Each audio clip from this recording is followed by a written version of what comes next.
എല്ലാവർക്കും നമസ്കാരം. നമുക്കിന്ന് കാലത്തിന് പോലും മായ്ക്കാനാവാത്ത കുറച്ച് അറിവുകളിലൂടെ ഒരുമിച്ച് യാത്ര ചെയ്യാം. 1968 ഒക്ടോബറിലെ അഖണ്ഡജ്യോതിയിൽ യുഗഋഷി പണ്ഡിറ്റ് ശ്രീരാം ശർമ്മ ആചാര്യജി പങ്കുവച്ച മനസ്സിന് ശാന്തത നൽകുന്ന ചില ചിന്തകളിലേക്ക് നിങ്ങൾക്കേവർക്കും സ്വാഗതം. അപ്പോൾ നമ്മുടെ ഈ യാത്രയിൽ പ്രധാനമായും 5 കാര്യങ്ങളാണ് നമ്മൾ മനസ്സിലാക്കാൻ പോകുന്നത്. ഒരു താമരയുടെ ഇതളുകൾ വിരിയുന്നതുപോലെ ഓരോ വിഷയവും നമ്മളെ കൂടുതൽ ആഴത്തിലുള്ള അറിവിലേക്ക് കൊണ്ടുപോകും. അപ്പോ നമുക്ക് തുടങ്ങാം അല്ലേ? എന്തിന്റെയെങ്കിലും ഒരു തുടക്കം അതിന്റെ അടിത്തറയിൽ നിന്നായിരിക്കണമല്ലോ.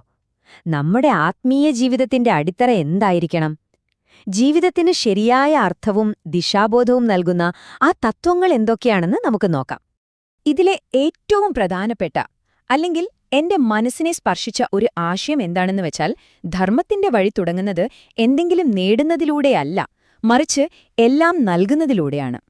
ആത്മത്യാഗം അതുതന്നെയാണ് ഏറ്റവും വലിയ മതം. എപ്പോ നോക്കൂ, ഒരു ധാർമ്മിക ജീവിതം എന്ന് പറയുന്നത് ഒരു കെട്ടിടം പോലെയാണെങ്കിൽ അതിനെ താങ്ങി നിർത്തുന്ന 2 വലിയ തൂണുകളുണ്ട്. ഒന്ന് ഈശ്വരനിലുള്ള അടിയുറച്ച വിശ്വാസം, പിന്നെ മറ്റൊന്ന് എല്ലാത്തിനോടുമുള്ള അതിരുകളില്ലാത്ത സ്നേഹം. ഇവ രണ്ടും ചേരുമ്പോഴാണ് ആത്മീയ പാത ശരിക്കും ഉറപ്പുള്ളതാകുന്നത്. അപ്പോൾ ആ ഒരു അടിത്തറ നമ്മൾ ഉറപ്പിച്ചു. ഇനി നമുക്ക് യാത്ര പുറം ലോകത്ത് നിന്ന് നമ്മുടെ ഉള്ളിലേക്ക്, അതായത് ആത്മാവിലേക്ക് തന്നെ തിരിക്കാം.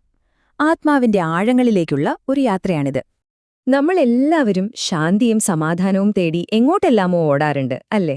പക്ഷെ ശരിക്കും പറഞ്ഞാല് യഥാർത്ഥ ശാന്തത പുറത്തുള്ള ഒന്നല്ല, അത് നമ്മുടെ ഉള്ളിൽ നിന്ന് തന്നെ കണ്ടെത്തേണ്ട ഒന്നാണ്.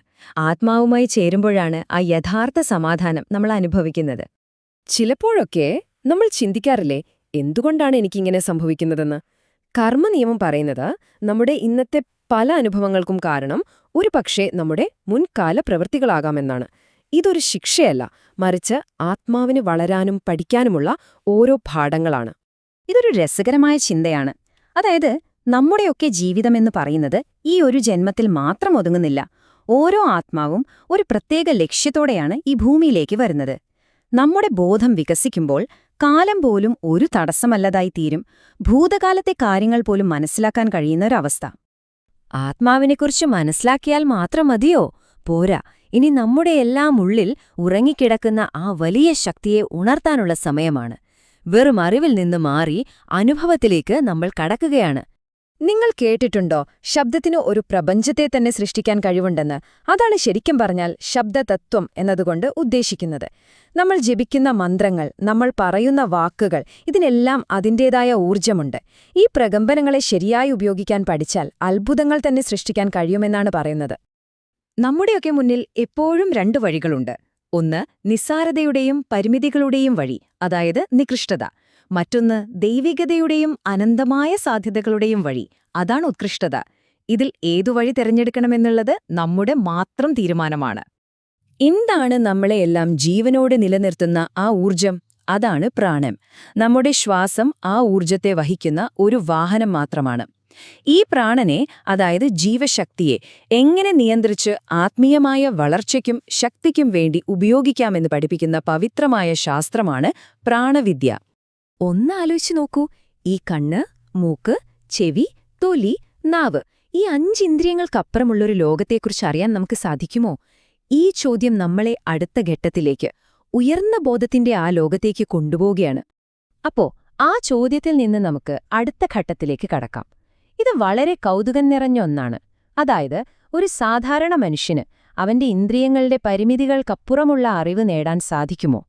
ഇതിലെ ഏറ്റവും വലിയൊരു പ്രതീക്ഷ എന്താണെന്ന് വെച്ചാല്, ഈ അതീന്ദ്രിയ ജ്ഞാനം എന്നത് ഏതെങ്കിലും അത്ഭുത സിദ്ധിയല്ല, മറിച്ച് അത് ഓരോ മനുഷ്യന്റെയും ഉള്ളിൽ ഉറങ്ങിക്കിടക്കുന്ന ഒരു സാധ്യതയാണ്. ശരിയായ പരിശീലനത്തിലൂടെ അത് ആർക്കും ഉണർത്തിയെടുക്കാൻ കഴിയും. അപ്പോ ഇതെങ്ങനെ നേടിയെടുക്കാം? അതിന് കൃത്യമായ 2 വഴികളുണ്ട്. ഒന്നാമതായി, നമ്മുടെ ശരീരത്തിലുള്ള ഉറങ്ങിക്കിടക്കുന്ന ഊർജ്ജകേന്ദ്രങ്ങളെ, അതായത് ശക്തികോശങ്ങളെ ഉണർത്തുക. രണ്ടാമതായി, ചിട്ടയായ സാധനയിലൂടെ, അതായത് ആത്മീയ പരിശീലനത്തിലൂടെ ആ ഉണർന്ന ഊർജ്ജത്തെ വളർത്തിയെടുക്കുക. ഒരുപാട് സാധനാരീതികളുണ്ട്, പക്ഷെ അതിലെല്ലാം വെച്ച് സർവശ്രേഷ്ഠമായി കണക്കാക്കുന്നത് ഗായത്രി ഉപാസനയാണ്. കാരണം ഗായത്രി മന്ത്രത്തിന് പ്രപഞ്ചത്തിന്റെ അടിസ്ഥാന ഊർജ്ജത്തെയും ജ്ഞാനത്തെയും ഉണർത്താൻ ഒരു പ്രത്യേക കഴിവുണ്ട്. അത് നമ്മുടെ ബുദ്ധിയെ പ്രകാശിപ്പിക്കുകയും ഉയർന്ന ബോധത്തിലേക്കുള്ള വാതിൽ തുറന്നു തരുകയും ചെയ്യും. ഇത്രയൊക്കെ അറിഞ്ഞതുകൊണ്ട് മാത്രം കാര്യമില്ലല്ലോ. ഈ വലിയ ജ്ഞാനമൊക്കെ നമ്മുടെ സാധാരണ ജീവിതത്തിൽ എങ്ങനെ പ്രയോജനപ്പെടുത്താം? അതാണ് നമ്മളിനി നോക്കാൻ പോകുന്നത്, അറിവിനെ പ്രവൃത്തിയിലേക്ക് കൊണ്ടുവരുന്നതിനെക്കുറിച്ച്. ഒരു കാര്യം നമ്മൾ മനസ്സിലാക്കണം.